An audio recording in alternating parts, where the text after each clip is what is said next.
gerund plus object plus about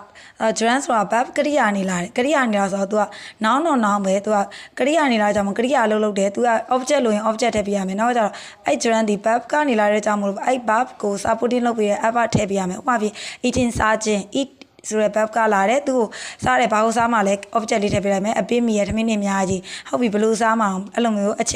adverb လေးထည့်လိုက်မယ် before exercise ပေါ့လေ့ကျင့်ခန်းမလုပ်ခင်အဲ့တော့ eating a big meal before exercise is not good တမင်းမစားခင်လေ့ကျင့်ခန်းမလုပ်ခင်မှာတမင်းနေအများကြီးစားသုံးရမကောင်းပါဘူးပေါ့ဒီနေရာမှာပြောချင်တာ eating ဒီ gerund noun ပဲ gerund noun ပြင်မဲ့ gerund noun subject နေရာမှာရှိတဲ့ gerund noun ပေါ့နော်ခုနဒီ subject နေရာမှာပြုလုပ်သူနေရာမှာရှိတဲ့ gerund noun gerund noun ဖြစ်တယ်အဲ့ဒီပြုလုပ်သူနေရာမှာရှိတဲ့ gerund noun တွေဒီအမြဲတမ်း verb အနေပဲလိုက်တယ် is နဲ့ပဲလိုက်တယ်နောက်တစ်ခုမှရမှာအဲ့ gerund ဒီ countable noun မဟုတ်တဲ့အတွက်ကြောင့်မို့ countable noun မဟုတ်ဘူးတဲ့အတွက်ကြောင့် and there article တွေနဲ့လည်းလုံးဝတွဲလို့မရပါဘူးဒါကကြတော့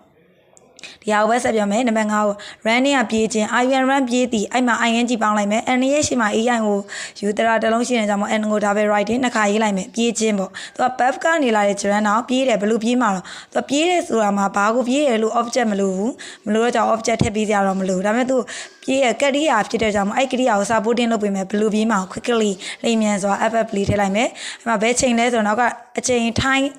Thai adverb လေးထည့်လိုက်မယ် in the morning မနက်ခင်းပေါ့မနက်ခင်းမြင်ပြေးခြင်းက improves health ကျန်းမာရေးကိုထောက်ကူပြုတယ်တဲ့အဲ့မှာဒီမှာလဲ verb အနေပဲလိုက်တယ်เนาะဒီမှာ gerund noun ဒီ subject နေရာမှာရှိရင်နောက်ကလိုက်တဲ့ verb ဒီအနေပဲလိုက်တယ်နောက်တော့မျိုးကavoid ရှောင်ရှားတာတို့ stop ရက်တာတို့ quit stop ရှောင်ရှားတာတို့ပေါ့နော်နောက်ကြဒီစကားလုံးတွေ enjoy တို့ finish တို့ love တို့ hate တို့ quit အဲ့ဒီစကားလုံးတွေရဲ့နောက်မှာ verb ing လိုက်လို့ရှိတယ် verb ing လိုက်လို့ရှိတယ်ဥပမာဖြင့် I avoid smoking alcohol ကျွန်တော်ကစီးလိတောက်တာကိုရှောင်ရှားတယ်အဲ့လိုပုံစံမျိုးပေါ့